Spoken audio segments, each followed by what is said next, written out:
Hello everyone, today we talk about the art of war at the time of the Bavarian Succession 1778-79. This is not simply minor war, but it's not so popular yet.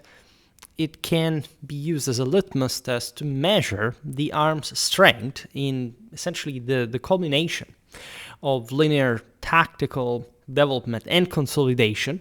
I made a video about the development of linear warfare that actually was it took sort of much longer than commonly believed, because it's not like you arrive to the 18th century, so that's when after 200 years of shot increase over the pike, you have a fully outlined, fully fledged linear tactics. You really have to wait throughout the 18th century up to the 7 Years' War, and after this point the tactical system forged in the fires of the, today we'll talk mostly about Prussia and Austria, so we'll look at the Silesian War, the 7 Years' War, had reached its ultimate expression. With that, essentially a condition of near paralysis. I will not describe the political, social reasons of this. You know that basically things will dramatically change, and I'm preparing some content about that too in just a couple of decades, with mass warfare sort of taking over the system. We have a pretty hefty Kartoffelkrieg series that discusses exactly how that actually happened. What did happen? So I discussed in many military theory videos how there is not such thing like symmetrical or conventional warfare. Warfare is always symmetrical, unconventional by definition, because at the end of the day, you can interpret it as sort of a continuous attempt of placing the enemy in a condition of inferiority that you can exploit. There is, however, given that is the challenge, a tendential alignment, right? That doesn't much come from, again, the strictly military dimension, but from all the elements of the wonderful trinity, as von Clausewitz called it, combined. So the government, the military, people. When we look at Western warfare during this era, say the 18th century, we realize that Europeans, aside from some parts of Eastern Europe and the Balkans, fought in the same identical way. Thus, it becomes easy also for modern scholars studying the development of linear warfare, for example, at this point, to just focus on aspects that are technical, material, technological, if you want. There is an enormous bias in terms of sort of the infantry revolution or the technology revolution, firepower, designing everything. That's not what actually happened across all these centuries. But it is true that when we look at armies that are so very similar, you can appreciate some small changes that add up to sort of different consequences that, although not being decisive, they are relevant, and they are mostly also connected with things like, I don't know, how many soldiers you have, so not some sort of equal clones that are fighting against one another with same weapons and so on. And so that's mostly not just a strategic but a political problem. So we can look at still the strictly technical side of the story and explaining a little bit what had occurred under that point of view, if it can help understanding better.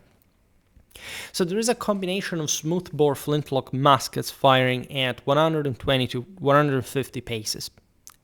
Then you have 6 and 12 pounder cannon capable of ricochet and case shot at 800, 1000 meters, and the universal adoption of field fortifications, which all combined had made the open field assault of a prepared position one of the most murderous enterprises in the history of war. We've seen in the videos about Frederick the Great's army how the Prussian king had sort of began his military career, aside from the previous generational tactical insights from Prince Eugene and so on, in a moment which, especially artillery fire, was not so fully developed and applied and sort of expandable for a very heavy result on the battlefield. The Hohenzollern monarch had actually invested, because Prussia was not this overwhelmingly advanced nation, even at the time, right, on sort of courageous discipline, the idea that cold steel could literally make it, thus training the Prussian linear formations for sort of a swifter and as orderly as possible advance so that they could get to grips with the enemy, hand-to-hand combat, without taking enough firepower in the process. Towards the end of his reign, and also one that was relatively peaceful, because aside from the War of Bavarian Succession, as you know, Frederick ruled over Prussia after a 7 years war, so almost an entire lifetime up to that point spent fighting, but also ruling for other 20 years in moments of relative peace. However, it was a peace in arms in many ways, because European powers were all sort of oddly balanced, and it's not like the Prussians and the Austrians had resolved their affairs. Frederick had to acknowledge instead that towards the end of the period, and I made an entire video about this, I will post it in the list of related videos in the top fix comment down below, as usual, had actually greater firepower, and they would render the habitual Prussian frontal assaults and or more straightforward tactics, which were not always the same, because as you know, Frederick also was famous for the so-called oblique order. At some point we'll have to explain better what it is, but it has to do with it, because the oblique order entailed some sort of speeder maneuvers with greater order. And so at that point, it wasn't much about sort of punching the enemy in the face, but taking it from the side, so in that condition of inferiority, and ideally taking his entire line out in detail. All right, but still, Prussian infantry was, for that very reason, trained also to be swift, to move more orderly, and this could be expanded also frontally. So that, for example, in the case of siege warfare, as the storming of fortifications was very much still out there, at that point, Prussians had also relied on the idea of simply attacking this enemy that you can't simply outflank most of the times, and also in open field, the so-called oblique order. It's sort of, there are only certain moments that are not to be given for granted at all, which you can spend that idea. Again, it's not about the idea per se. Everybody would have liked to do it. Everybody knew that was the thing, but enacting it, having the possibilities of doing so, was something that at this point only sort of Prussia excelled in, not just for survival reasons, right? That were, at the end of the day, the actual reasons why Frederick was brought to also experiment all of this, right? So towards the later period, you realize that firepower, especially artillery, in European warfare on the old war's battlefields had dramatically increased. And for this very reason, and we've seen this combination, it's actually a very sort of stratified killing zone, and especially close range, because especially also musket range was limited. You had, especially if you attacked fortified emplacements, also artillery located in ways that could use, say, mitraille or ricochet. That was, as you know, pretty much terrifying. Mitraille was usually was employed at shorter range, obviously enough, and also mostly for defending the same artillery. But the most effective way to destroy enemy formations was ricochet, meaning, having this cannonball bounce, like shot deliberately at a sort of closer range than the enemy, but terrain allowing, having this thing going across the enemy lines. And the objective was not even actually killing, maiming people. That happened. But the, say, level of artillery casualties was very small, was the smallest of all the various arms. Primarily, we're talking about muskets, then even, swords from cavalry. But the objective was psychological and sort of at a collective formation level. Essentially, the guy seeing the cannonball rolling in front of him would essentially, the file opener would literally get out of the way and would mess up the entire formation. And so cause a great problem to dilute, as we were saying. Also, this was a problem for the Prussians, that order in which they so much, the thickly ranked formation that they relied so much on because of their effect, right? So you increase firepower, especially artillery fighting, things become, especially in front of attacks, ever more difficult for the offenders. Armies, for this reason, now dug in within hours. There's all a logistical apparatus, what Prussia, Austria, especially at this point in the 18th century, are doing through avocation. It's mostly, again, a great moment of political reform, right, aimed at stabilizing a very sound core of armed forces that can, in this sense, create a critical mass to defend the kingdom, not causing sort of massive collapses. Abattis, wolf pits, flash, and sunken batteries now turn every ridge and river band into a miniature fortress, right?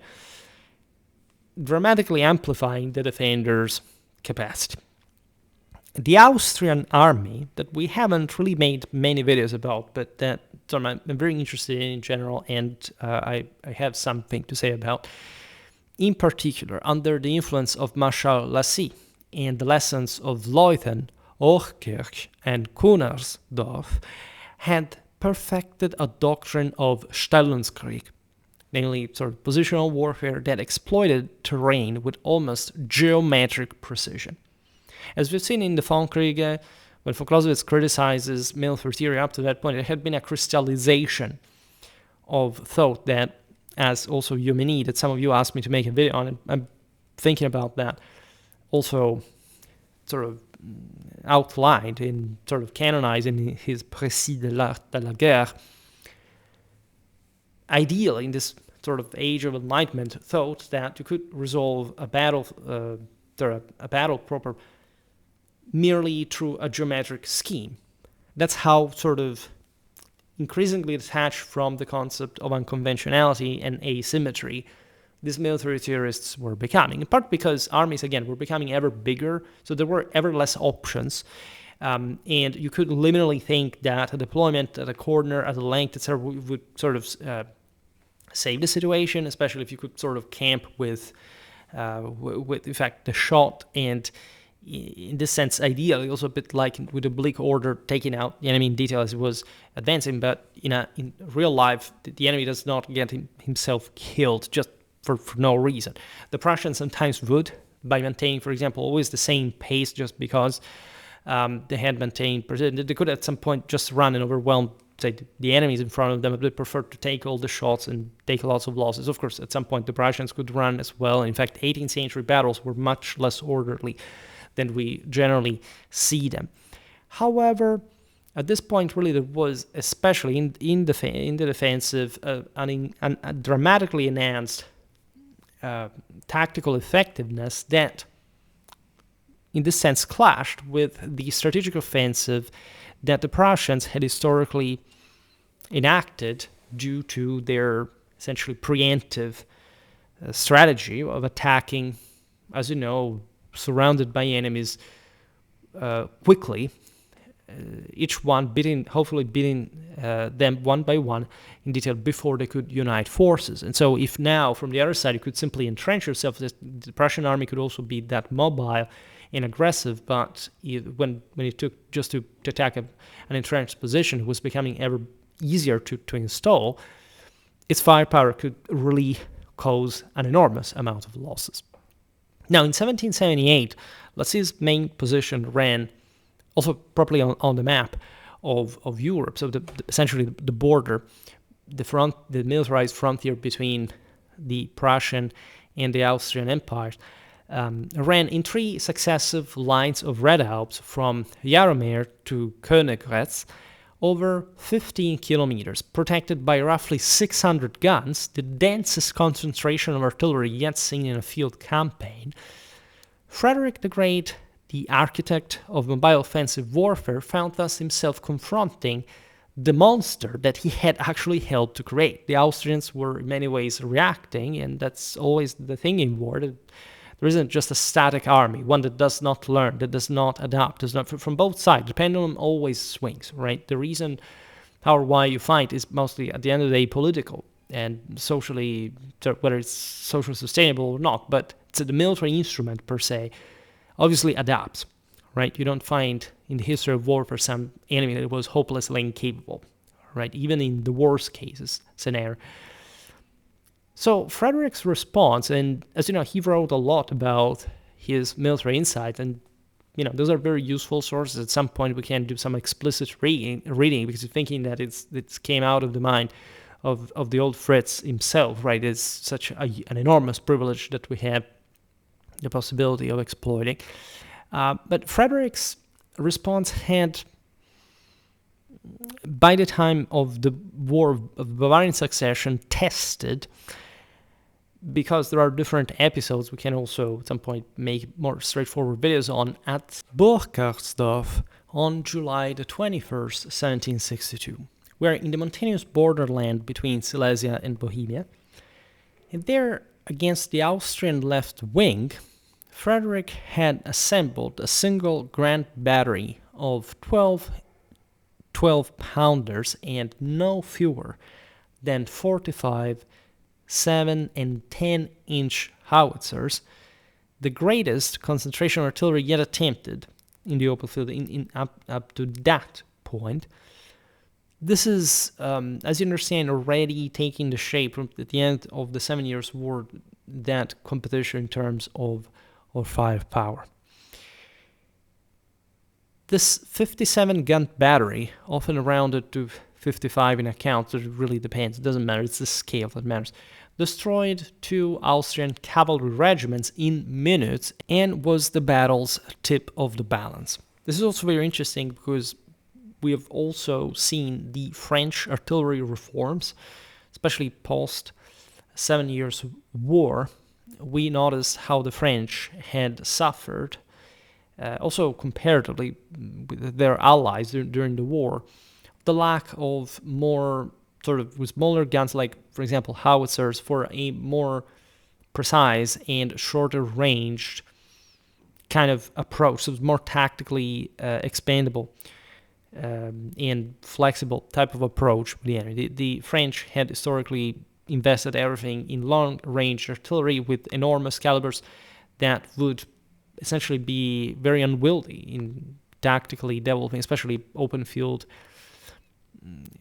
conflagrations, so to say, whereas the Prussians and the Austrians had been toying a little bit, accomplice the sort of more primitive and rugged terrain of, say, Silesia, Bohemia, and so on. Now,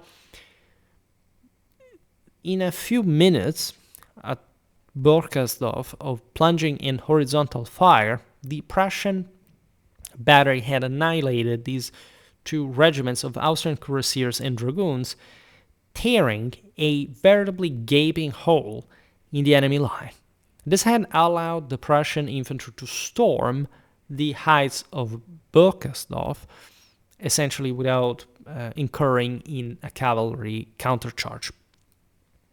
This seemed very auspiciously an invitation to increase firepower, and from that day forward, Frederick pinned his hopes on 2 interlocking reforms. First, the permanent attachment of light battalion guns, we're talking 2 3-pounders and 1 7-inch howitzer per battalion, introduced, by the way, with the Model 1773 musket and the 1774 regulations. Second, you have the deliberate massing of all divisional and reserve artillery to achieve overwhelming local superiority. You immediately understand here that the need for some larger scale tactical flexibility, recomposability, so to say, and in fact some augmentation of the single arms at some point of the clash in this greater concert, rather than in detail kind of unit to unit work that would be needed at some point as well, was, however, a bit the future of the art of war. By 1778, however, Austria had outstripped Prussia in both quantity and quality of heavy pieces. Right? Prussia was poorer and had not fully developed a competitive artillery force. The Liechtenstein artillery system of 1753-1772, that also inspired the French Grubeval I over de Vallière, had produced lighter, more mobile guns and vastly superior ammo. Austrian artillery was now generally acknowledged as the finest in Europe as a consequence.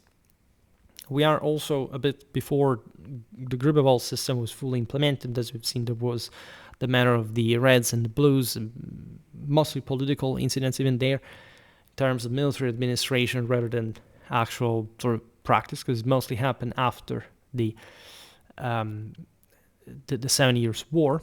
And here we are, at least with 1772 before the American War of Independence, that is where the French artillery, the Gribeauval system, gave the sort of proof of its enormous success, as we've seen in those videos.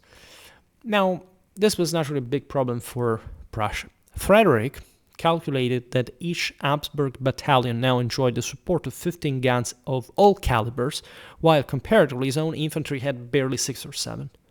Only concentration, he wrote in his works, could still, quote, make a hole in the enemy line wide enough for us to pass through before the flanks close it again. Right?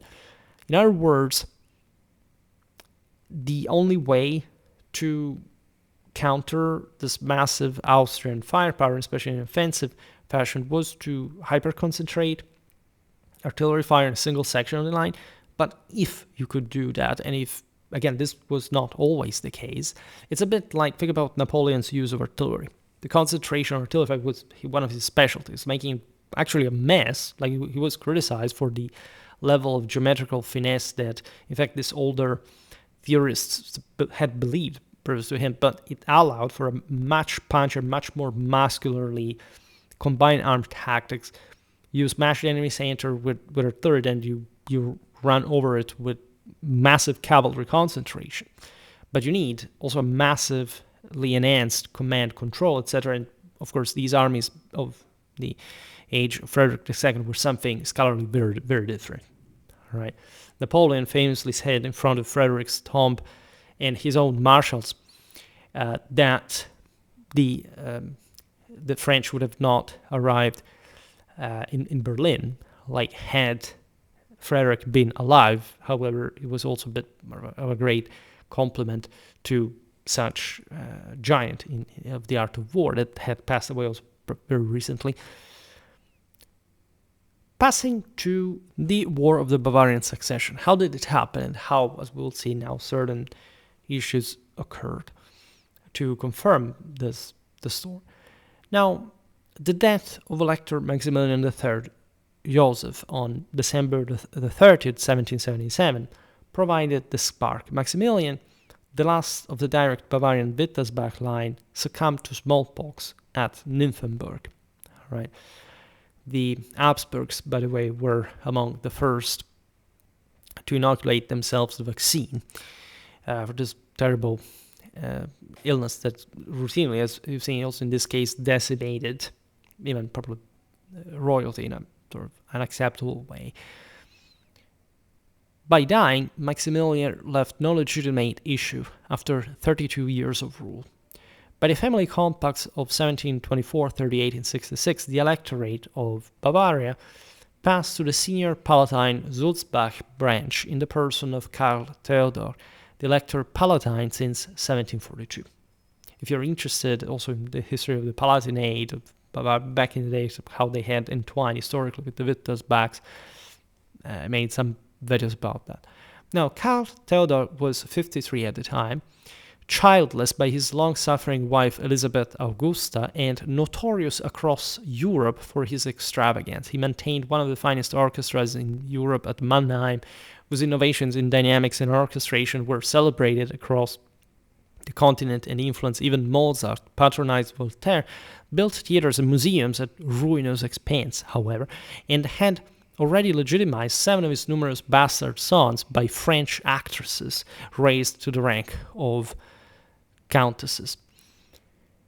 Now, Bavaria, distant and conservative for all this, held no attraction for a ruler whose heart lay on the Rhine, right? Just speaking of the wide variety of German sort of feelings. Now, Maximilian himself, by the way, dreamed of exchanging Austria for territories he could bequeath to his natural children, ideally portions of the Austrian Netherlands, or further Austria that could be united with his Rhenish duchies of Jülich and Berg.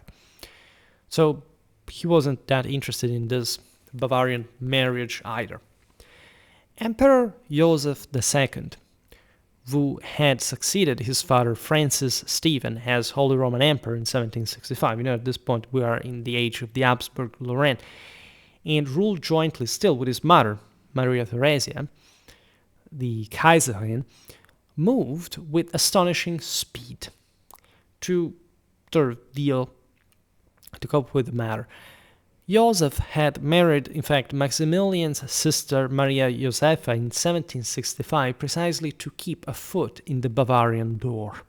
Her death without issue in 1767 had been a setback, admittedly, but the ancient Habsburg claim to parts of Lower Bavaria, dating to a 1425 grant by Emperor Sigismund, we've seen it in our medieval history series, and Joseph's burning ambition to consolidate German-speaking territories in the older, of course, German royal fashion of the Holy Roman Empire, provided legal cover for this action. As you know, that had probably been a time of Bavarian Empire, right? And the Habsburgs, for just one reign, were deprived of that. But let's say that's why also Bavaria had historically risen up a bit in rank and so on. But the sort of tendentially hegemonic ambitions of the Habsburgs on Germany at this point were not definitely over historically. On January the 3rd, 1778, barely 4 days after Maximilian's funeral, Joseph concluded a secret convention with Karl Theodor at Vienna. In exchange for ceding Lower Bavaria, roughly everything east of the Lech and south of the Danube rivers, and the Upper Palatinate, Karl Theodor would receive 6 million gulden, an annual pension, and the prospect of acquiring uncontested possession of the Austrian Netherlands, or at least valuable fragments of them. At some point we'll make a video about the Austrian Netherlands that had even some, colonial projectional capacity, but obviously for a power that didn't really have much interest even in them at that point. Now, the convention was signed on January the 3rd, 1778, and Austrian troops got into action, occupying Straubing, Burghausen, and Braunau within days. Austrian troops, 15,000 under Feldzeugmeister Count Maximilian von Brovne, marched at once into the aforementioned towns, and an Austrian civil administration began collecting taxes there. Importantly enough, also to sustain the same army part. Now, the reaction was electric. Duke Karl August Christian of Zweibrücken, the legitimate heir presumptive, his mother had been a Bavarian princess and his wife was the daughter of the Elector of Saxony, so his entire inheritance vanishing, with the Habsburgs occupying Bavaria. His brother-in-law, Frederick August III of Saxony, feared Habsburg encirclement on his southern and western frontiers. Secret negotiations, some historians credit Maximilian Joseph's widow Maria Anna Sophia of Saxony, others his sister Maria Antonia of Bavaria, Karl August's mother-in-law, in the most resolute Wittelsbach of the lot, by the way, brought Karl August into alliance with Prussia, which is interesting because during the Silesian Wars, as you know, it's almost a meme that the first thing happened really, the beginning of the war, the Prussians entering Saxony. Here it was almost like a Stockholm syndrome, but actually like some anti-Habsburgic policy. So the important dynastic matters, as you understand, in a quite important actual redrawing of Central European power balance that, in fact, should be a bit more historically recognized. Frederick the Great, now 76, and in chronic pain by way from gout and asthma, had no intention of allowing Austria to swallow Bavaria and shift the balance of power decisively against him, nevertheless. Because within sort of the broader Habsburgic strategy, there was a machination to undermine the Hohenzollerns' power. France, though allied to Austria since 1756, big shift, like a sort of international alignment, as you know, after centuries of ferocious conflict, was pouring money at this point, as you know from the years, money and arms into the United States rebellion, and refused Joseph any military assistance. As you know, France will sort of make a great military display during the American War of Independence, as we've seen in multiple videos, but also indebted itself chronically further. This was also one of the causes of the French Revolution down the line, right? But this gives you sort of a concrete idea of how much we were spending for not helping the Austrians at that point. In fact, the foreign minister Vergennes openly detested the Habsburgs, which was a bit like a recalibration of the entire French posture, and welcomed any check to their ambitions at that very point. More important of all was the attitude of the Tsarina Catherine II of Russia, who loathed Joseph's pretensions and maintained a defensive alliance with Prussia renewed in 1764 and 1769. Sort of a very different scenario from one of most of the 7 Years' War. And as you know, there were reasons for this. As you know, Catherine herself sort of got rid of the Tsar that was sort of creating one of the miracles of the House of Brandenburg, when Prussia could have been wiped out at that point. Now, by April 1778, the Tsarin had made it clear that any attempt to digest Bavaria would bring 50,000 Russian bayonets into the field on Prussia's side. On July the 3rd, 1778, Prussia declared war on Austria. 2 days later, Frederick crossed the giant mountains near Nachod with 80,000 men and a monstrous artillery train of 915 pieces drawn by over 4,000 horses. And now we understand why we made that sort of doctrinal premise, right?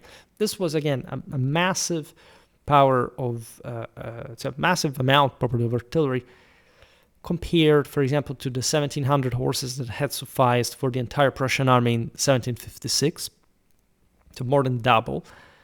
Prince Henry, operating from Saxony, commanded another 75 to 100,000 and threatened the passes of the Erzgebirge and the Upper Elbe. The Austrians concentrated 180 to 190,000 men. You understand by the end of the 18th century also how big armies were becoming, right? Tendentially towards a mass system, but with very different means from the ones, say, revolutionary France and also the Napoleonic one would enable. It's 600 guns in Bohemia. This is also a lot, needless to say, under the nominal command of the same Joseph II, but effectively directed by two veterans of the 7 Years' War, predictably the Field Marshal Franz Moritz von Lacy, we mentioned before, who had learned positional warfare under Daun, and Ernst Gideon von Laudon. Lacy's main army occupied a 15-kilometer fortified line along the heights above the Upper Elbe, as we've seen before, from Jaromir to Königgrätz, a position that remains one of the masterpieces of 18th century defensive art. Right, it's not just about having lots of means; it's how you use them that really matters. We've seen this partially also with Grubewald's performance in the army of Maria Theresia, who actually conferred him the great honor of the decoration of her own order. Was extremely prestigious, and he was again a Frenchman in service of the Habsburgs at that point. And this fortified position was again really impressive. Three, as we said it before, successive lines of redoubts in concave formation, every salient crowned with a fortified battery. The forward line placed on the military crest so that round shot ricocheted along the forward slope, woods loopholed, and villages turned into strong points, and the entire position saturated with artillery, more guns per kilometer than any previous field campaign. The advantages of this position are readily evident. Essentially, three successive lines of redoubts meant an attacker would overrun one line immediately, face fresh and flank batteries from the next two, because you see that the flank was, sort of the entire formation was shrinking, but still one of the flanks wherever he had been, you had flanked them from, like, was still not outflanked, because it was another line above. The concave shape allowed enfilading crossfire across the entire front, placing the forward line on the military crest just below the topographic crest proper hit the defenders from direct view / aim, while letting cannonballs ricochet along the forward slope, massively increasing casualties on any assault before troops even reached the works, to say the least. So amplifying at the maximum what we've seen at the beginning of the video. So cramming also multiple hundreds guns into this 15 kilometers front with 20-25 guns per kilometer, far exceeding anything seen before, right? Frederick's battles rarely had something like above 10 guns per kilometer, and this turned the position to a giant, continuous killing zone. Wood's loophole for infantry villages converted into miniature fortresses, and the steep trotting and elbow banks on the flanks made frontal assaults almost the only option at the same time. And that option was suicidal, so allowing a smaller Austrian army to confidently fix and bleed a larger Prussian one without risking decisive battle on open ground, where Frederick also usually won. There's a bit of Spartan symbolism there. This is really a masterpiece. And of course, there are some strategic, that there was a reason why that line had been established there. And Frederick was obliged to cope with it. He recognized the works personally and pronounced them, quote, a traveling fortress. His own heavy howitzers, essential for reaching troops sheltering behind reverse slopes, which could definitely be useful at this point, were strung out, however, along muddy mountain roads, days or weeks even behind the infantry. That was instead sort of a bit more skilled, as you've seen. But that was also a problem. You can have, as you've seen, increased, as the Prussians did, their artillery park. But if you can't yet, because this had been unprecedented, connect the logistics with the rest of the army, etc., like, everything is so new, right? It happens many times in history how some simpler, more primitive armies, like the Prussian one, could have, however, a qualitative edge for different reasons. But when things became sort of more scholarly complex, of course, they had to cope with increasing challenges. Now, 3 times, July the 8th near Trautenau, August the 22nd near Königinhof, and August the 26th near Adersbach, the Prussians attempted to turn the Austrian left. Each time Lacy or Laudon threw up fresh entrenched camps overnight that blocked the maneuver. It wasn't merely about the fortification, it was, again, about manpower, firepower. This sort of battle was hotly contested. The campaign, however, dissolved into a grotesque contest of exhaustion. Austrian light troops, Croats, hussars of the Bark and Wurmser regiments, and the irrepressible Major Andreas von Nauendorf raided far into Prussian Silesia and Saxony, as most Prussian forces were concentrated against the Austrian superfortress. At Bieberdorf, August the 7th, 1778, Nauendorf captured 110 prisoners, 476 horses, and 204 floor wagons with only 2 squadrons. At Bebersdorf the following March, Berber, sort of different dorfs, but he took an entire garrison. Right? Prussian hussars and the few remaining Jägers replied in kind, but the balance of raiding favored Austria, for different reasons, and the fact that, again, the Prussians had to dramatically concentrate their fort as the besieging fort, and so committing proportionally much larger forces than the Austrians needed to defend, and so just leaving, in fact, this other,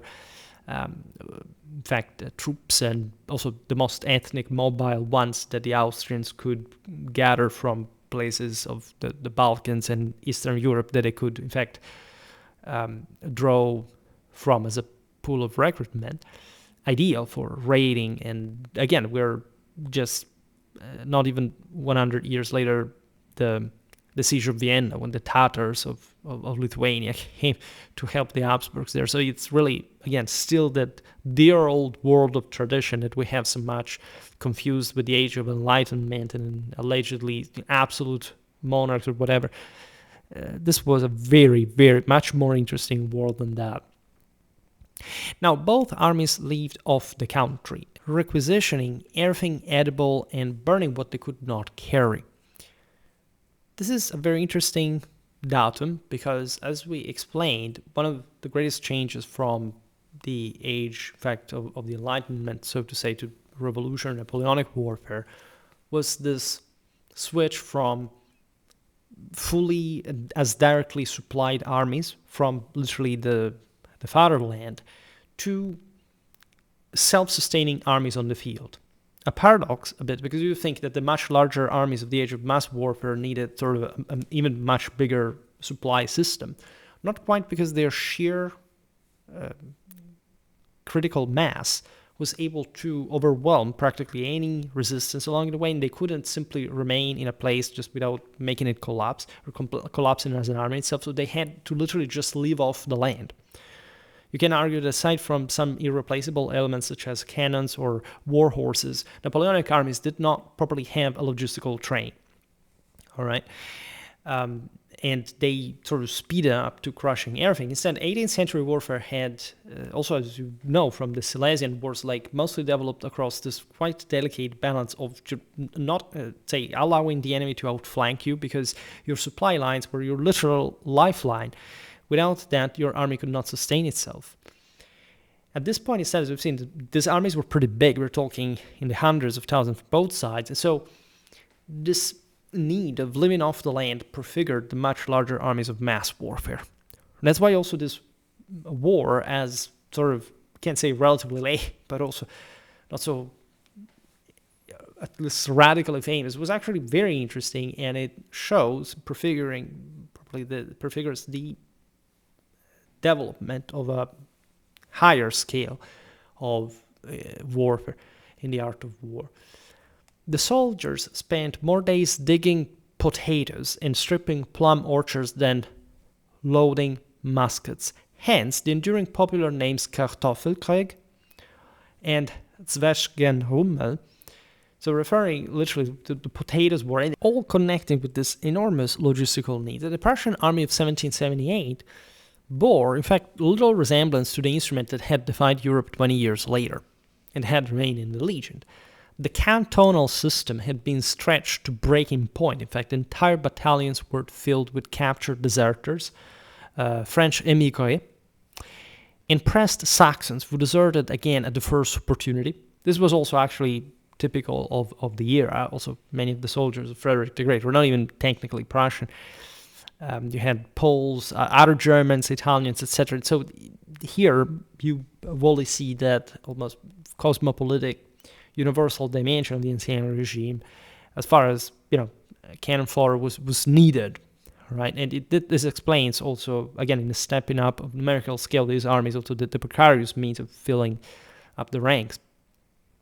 One regiment marched south from Berlin to the accompaniment of a French deserter playing a badly tuned fiddle and singing "Nous allons en France." Of 600 such men, only 6 returned in 1780. By the way, the light infantry arm, once the terror of the Habsburg armies, had been allowed to wither. The cavalry had lost its edge, and the logistical services collapsed almost immediately. So you have dysentery, typhus, and scurvy raging unchecked. Horror stories, really, of the approximately 40,000 Prussian losses. For example, in Frederick's own estimate from his memoir, fewer than 1,000 fell to enemy action. This was also somehow normal, but say at least in the concept that more people were killed by illness than enemy musket bullets. But in general, like the proportion here is astonishing, right? 40 to 1 or even more. The once qualitatively compact, surgically precise Russian army, so to say, at least compared to its enemies, at this point was no more. It had been overly sort of expanded, lacked coordination. And on top of that, like, it really was just an enormous effort that made things ever more difficult. By mid-September, as a consequence, the Bohemian countryside was a desert, just out of foraging, devastations, and so on. Right?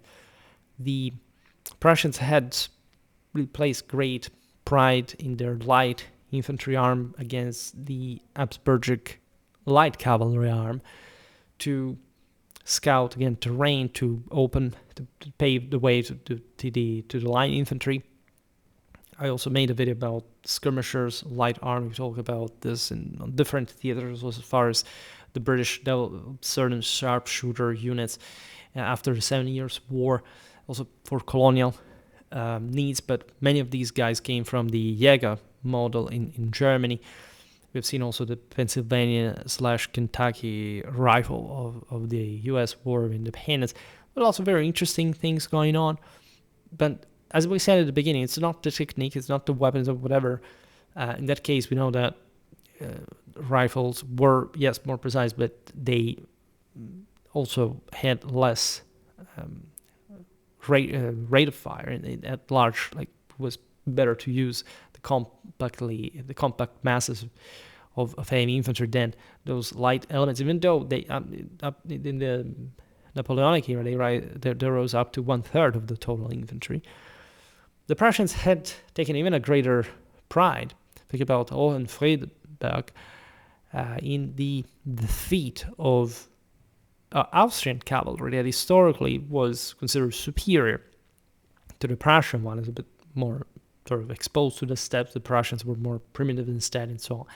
So that Prussian army that we iconically know from the 7 Years' War was no more here. It was something else and much clumsier, disorderly one. Even under the same Frederick, that obviously had a great and enormous experience, to say the least.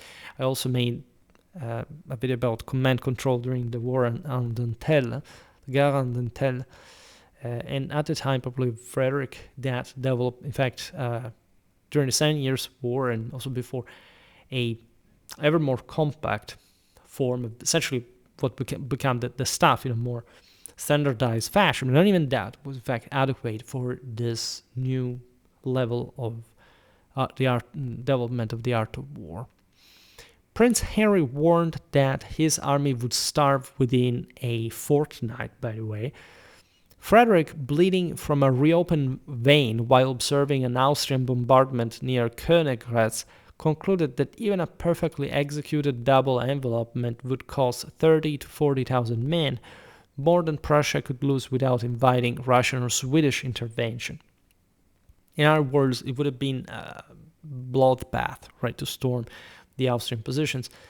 Maria Theresia, who had opposed the war from the outset and considered it, quote, not worth the bones of a single grenadier, interestingly enough, it kind of was, of course, in Habsburgic interest to annexate those parts of Bavaria without having anyone bothering, opened secret negotiations through Chancellor Kaunitz and appealed directly to Frederick to avoid a battle.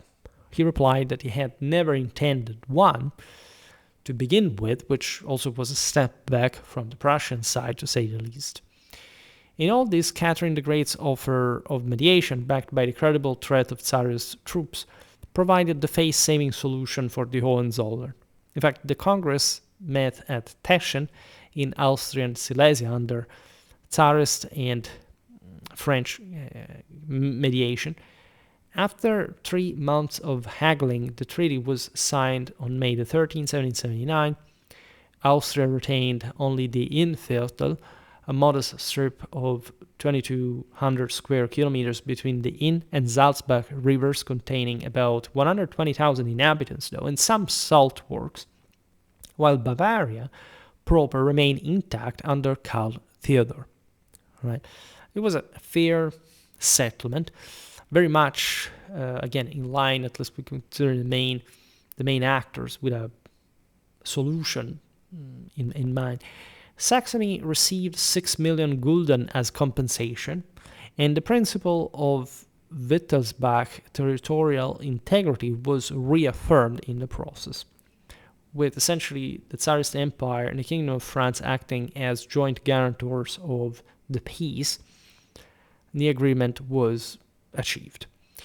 Prussia had obtained something and achieved its own strategic objective, at least preventing a major shift in the German balance of power, because at the end of the day, if not indirectly, part of the status quo was the most important aspect of it was maintained, the Bavarian independence within also like the relatively old German situation for how it had historically been created. This is the age of Voltaire as well, and as you know, the very bad adage regarding the Holy Roman Empire being nor this or that, which I will not repeat because I don't believe in it, especially from the mouth of that the scumbag of Voltaire.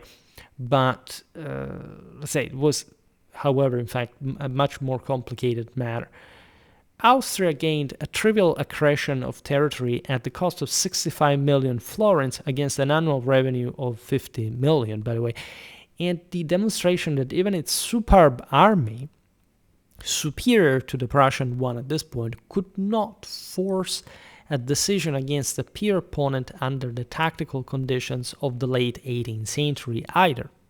In other words, they had adopted a defensive posture that in this sense was also giving up the initiative, because the Prussians, again, were, as I said, still actually performing, and it was mostly within a defensive doctrinal framework that the Austrians had dramatically increased their capacity.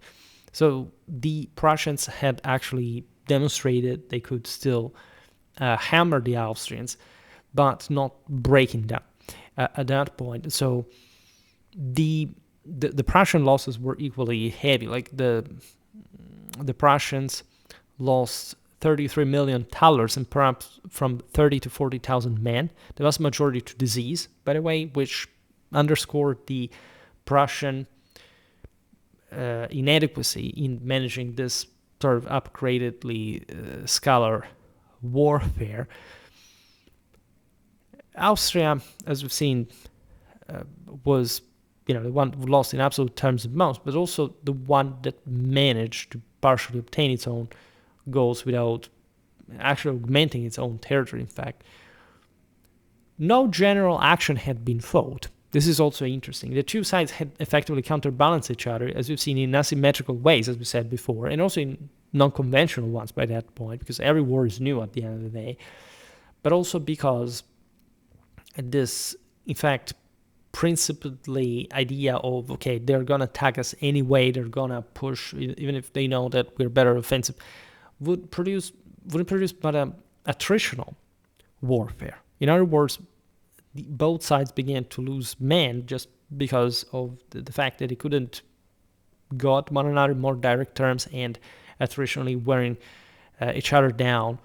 And so essentially denying any broader tactical sophistication. Strategically, this was still the way to go, but there was no practical military solution. And conveniently enough, politics sort of wrapped the thing up. Only a handful of raids and skirmishes had been witnessed as sort of more dynamic military ventures. Armies 4 times larger than those of the 7 Years' War had essentially maneuvered for 6 months and then marched home, leaving the diplomats to settle a quarrel neither Frederick nor Maria Theresia had truly wished to fight to the finish. This is also very close to instantly irrelevant. There was no major political reason for continuing this. It makes you think, because if also from a sheer sort of level of compaction of European powers, if during the 7 Years' War, again, also for relatively smaller armies that could be of the size of even, antiquity or the Middle Ages at their very peak, could knock each other out and in this sense take over large swathes of territory, because that's mostly what even those swathes of territory could produce at most as a military force. At this point, Europe was turning into something a bit more sort of scholarly territorial in terms of probably of strategic control. And even though this type of warfare was still very similar to the one of the previous decades compared to the age of mass warfare in the Napoleonic era, we also showed essentially the differences between the French and the Austrians in the campaign of 1805. By the way, the Austrians won the War of the Third Coalition. I have an entire series couple of years ago, there was definitely a new insight on what warfare would turn out to be, something much bigger, something that required sort of much greater support from the states to be strategically fluidified, with a solution that in part could come only through a radical revolutionary measure that the French will show. These more, again, old style, in fact, powers. So you realize the paradox of the situation. They overstretched because they overly invested in artillery from one side, say from both sides, but mostly Prussian on the offensive to cope with the Austrian one in defense, so counting mostly on the traditional Prussian prowess. In this sense, overexpanding to a degree that nullified any sort of doctrinal technological improvement, because at the end of the day, what counts, in fact, is not technology per se, is not even number, but it is the capacity of keeping your forces together, the moral force that drives them, more decisively the political goal of this all, which was not one of the, sort of the... There was a good reason for fighting this war, but the way they both thought it would have been fought, it turned out to be sort of much lamer, much more disappointing than it be. And this, again, shows you how, like, all the Clausewitzian paradigms regarding friction, regarding the sort of the pious illusions of good intention, so to say, of an ideal geometric pattern, whatever, warfare is a much more grueling, ruthless, and largely unpredictable endeavor. Not because, by the way, the commanders of the time were bad or they had, because this is also sometimes the message that people get from this, and this is not really the case. Actually, the commanders involved were definitely the best individuals at the time to handle the situation, and they perfectly knew that it would have been this kind of issues. The problem is that until you do it, you will never fully know how the thing can evolve. It's just like before World War I. Actually, everybody knew that sort of that intense shelling, machine gun fire would have, barbed wire and so on, would have really changed a big deal. It was really understood in many ways, but let's say in fact, the less quantifiable dimension beyond and sort of material aspects, numbers, and so on, the moral one, the political one, is something that really changes, that makes war something very different, chameleon-like. And again, people make this mistake all the time, thinking that war is, say, since it changes all the time, it's because the essence of war changes. False. Like, the reason why war is chameleon-like and always changes is because people will fight it adapted to the earthly circumstances which this happens. But the fundamental paradigms of war, as illustrated in the same Kartoffelkrieg, are always the same. Things do not really change. It's you who can't do it right fundamentally in a war, in a fallen world, in a sort of the dramatic effort that should sort of escalatorily fix the issue. If you really want to come to dominate, it becomes thus increasingly difficult. And this is essentially what the Austrians and the Prussians found themselves in front of, like a much sort of bigger mechanism that they hadn't at that point enough experience to fully handle. And that at the end of the day was not even the point of itself. The point was, again, for both sides to gain something out there in terms of power, and the military was just the instrument to achieve it. So it was not even that important what happened. We are interested in that because, militarily speaking, these things would be studied, sort of enter the doctrine through their insights and so on. But in this sense, was enough for them, was enough historically, politically, for these powers to arrive to that point. And I find it very beautiful and, as always, very educational about the true nature of war and what it means to fight one.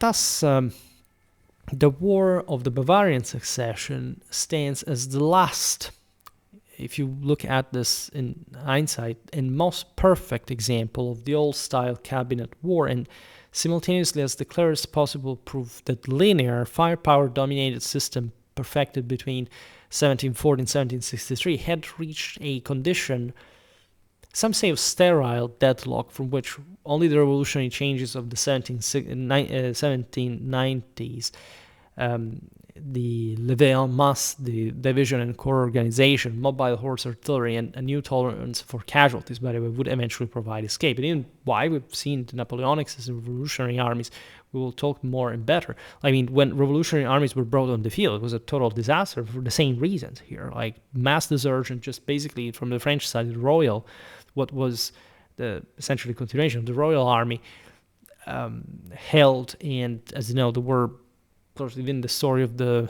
demi-colonel, it stemmed from these enormous problems, putting so many men into action. Why? Because there was a broader motivation, much more radical one. You needed more uniformed units, such as divisions, but also at a bigger scale. In that sense, you needed a corps, an army corps that would control them from a much higher standpoint, as the scale of warfare had become that bigger. So we've seen all those elements that brought to that eventually. We should actually make more Napoleonic warfare, and I will prepare something, if anything. Again, a couple of years ago made that series about the War of the Third Coalition, but we really have to we talk about that in a bit more of a conceptual fashion, right? But we have to step up a little bit. In 18th century warfare, usually when I make these videos, you don't watch it very much. This is the 37th video about 18th century warfare, and I'm glad that we increased sort of a little bit that as well. As you know, I'm seeking especially to cover more 19th century warfare, because it's thrilling and often underappreciated at the same time. So there is really an enormous work to do. I really hope that videos like this help explaining a little bit how the world changes, not merely some anecdotal reference we see here. I made just, for example, this is just the 6th video about Prussian warfare during this era, by the way. You have to talk more about medieval Prussia as well. I have something in common, actually, but it's also a very disconnected topic at the end of the day. So I'm glad that, if anything, we managed to gradually get to some points. You have these chapters in mind for a long time. I will talk about this soon, especially if we get to 30,000 in a bit of a faster way, the way we are doing it now. But substantially, there are these topics that you think about for months, right? It happened, I'm not sure, but it could be even years, right? I'm sure at this point. I want to make that topic, etc., but we haven't quite ever covered and yet, because we have to do something else before, and going on, it's again very difficult. It's an unforgiving task choosing the topic, and especially when you make the video that you think it also was fairly good, fairly well explained, and you don't watch it. I don't blame you, because at the end of the day, it depends on me in any way, and that's the only thing I should be concerned with. But in general, I don't know whether the channel has so much you can watch in a way, and you watch something else, and not much the newer content. I realized also usually even when I get a few views, maybe in the following day, the others arrives. There are very interesting and strange patterns in how or why videos are watched, but they are sometimes extremely strange, and at that point, disappointed more often than not. So unfortunately, that's what also the channel tends to be. But the weirdest thing is that, I don't know, you watch only when, I don't know, make a video about National Socialism or the Indo-Europeans. I mean, this is objectively silly, because if you think that you can't understand even anything of what I'm talking about in those videos without these other ones, you can't understand where the whole thing is forged. You're listening to me not because of the topic or the pictures or whatever. You're listening to me because of the way I explain things that you can't find anywhere else. In this sense, if you're still watching, in general, also other topics, that you should understand that it is for the interpretation. It's not just for the topic itself. So let's be a bit more aware of what's going on from both sides, because I also learned something from you in also in this mechanisms, etc. So the most important element, so to say, is to stay, sharp and realizing that this history is beautiful because it entwines so many different aspects of the whole story, right? And it's not merely military; it's also political, it's social. The other day, watched that video you liked, the Wolf of Gévaudan. Right. I understand the appeal. Otherwise, I would have not made the video. But in general, like, why would that video be more important than one on whatever I've done recently? Like most of the videos, because that's weird to me. Like, especially because that was maybe a novelty in a way, but believe me, there is a lot to learn also from the other content, and I try especially to cover topics that not that other channels don't cover, because I actually arrive at the end of the videos posing myself the same question, like how many people did talk about the War of the Bavarian Succession? Let's actually find out. I will search on YouTube here. Well, actually, there is one video from a couple years ago, lasts 10 minutes, right? This could be, I think, a part of a series of a couple of videos. So maybe, yeah, it's good that there is this thing. In the Potatoes War, 3 months ago, somebody decided to make this AI slop with that. And, well, there is something here and there, but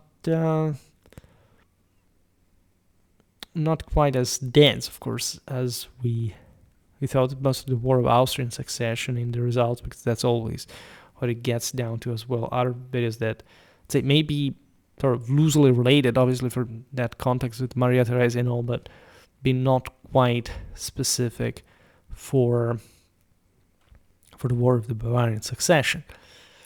For the rest, again, it's difficult really to build an audience of this stuff, because I started with medieval content. You mostly want to see that. However, again, getting a dense content that can really attract a core mass of viewers and fully integrate with the rest is a bit more complicated than you think. And so, even though I'm glad that we are heading towards some larger, for example, 18th century playlist, I realize that it takes really a while before we can put a lot of stuff together so that we also get appreciated for it. And we get punished by that, because not just it's not much that there is a lot of competition, but everybody uploads something, right? But our videos are notoriously different, and as such, they obviously get often misunderstood, like this guy talking, it's a boring video, whatever. But this is also like here in the results, you will never find like the tactical sort of the art of war insights of the War of the Bavarian Succession. You can find it on Schwerpunkt though, so bit of self-promotion, but it is true. I don't clickbait you. I don't sort of give you something for something else. I make a video on that, and it's that, right? And it's beyond what other channels do on a regular basis, at least on average. It's pretty evident. Very well. Nevertheless, for today, I stop it here. I just hope that you enjoyed this video. If you did, please share it. Otherwise, leave a like or subscribe to my channel if you're interested in my upcoming content. As always, I thank you heartily for listening to me. I wish you a nice time, and see you next time. Bye.